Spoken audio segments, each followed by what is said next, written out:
We have power numbers for the Darkhorse. Just as a recap, the Darkhorse SC is the spiritual successor to the GT500.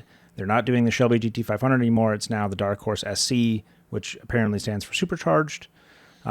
This makes 795 horsepower, which is just comfortable enough to be less than the GTD, because although the GTD is $328,000, this is $105,000, which compared to the GTD sounds like a deal, but this is like $25,000 more than the last GT500. How much? Yeah, how much? Well, was there a previous? What about the GT350 or like GT 350R? Yeah, 350R. What was that? 70. That started like 65, 70. But when was that? 2019. Well, the GT500, the last time they sold it was 22, and the base price was like 82,000. I mean, honestly, inflation since 2022, 105 doesn't sound that unreasonable to me. I don't know. It's an effective price increase of like maybe $10,000. It's hard to look at this and because I just see a Mustang here. We talked about this last time. The GTD looks significantly different. Like that looks like a track weapon. This looks like a Mustang.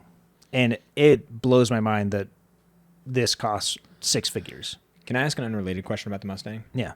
This is the 7th gen Mustang, right? The S650.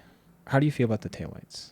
I think that's the most polarizing feature, the sort of angular. I think they're fine. I like them, and what's really cool is when you're behind them, they're angled in a way that even though they're vertical, they look like they're pointing outwards. So when you turn on the turn signal and they go sequential, it looks like arrows, even though they're straight up and down. When you're right behind it, the angle of it makes it look like you can kind of see it. Kind of here, yeah, you can see it. I thought that was a cool touch.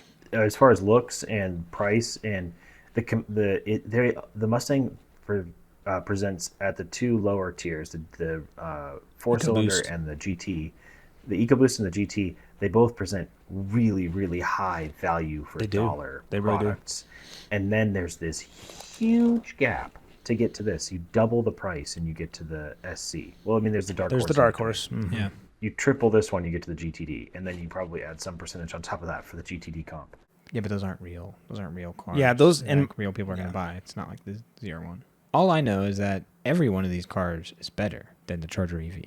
Well, you can get these in a manual. At least the Darkhorse SC, I don't know if they've announced it comes in a manual or not, but the Darkhorse for sure, and the GT you can. You can get an EcoBoost in a manual, right? You can, yeah. What if you showed up at my house and I drove an EcoBoost manual? What would your impression be? Cool, good for you. Cool. Yeah, enjoy it. Honestly, that EcoBoost has a better power to weight ratio than the RT Charger. Yeah, it's 335 horsepower. You want to get the V8, but then every time I drive past a Chevron or a Weiss, see it's $4.89 a gallon. Yeah, maybe I don't want the V8. Well, it's way more than that in California. Oh, I saw some crazy ones in California when I was in downtown San Diego, like the first drive off the airport lot.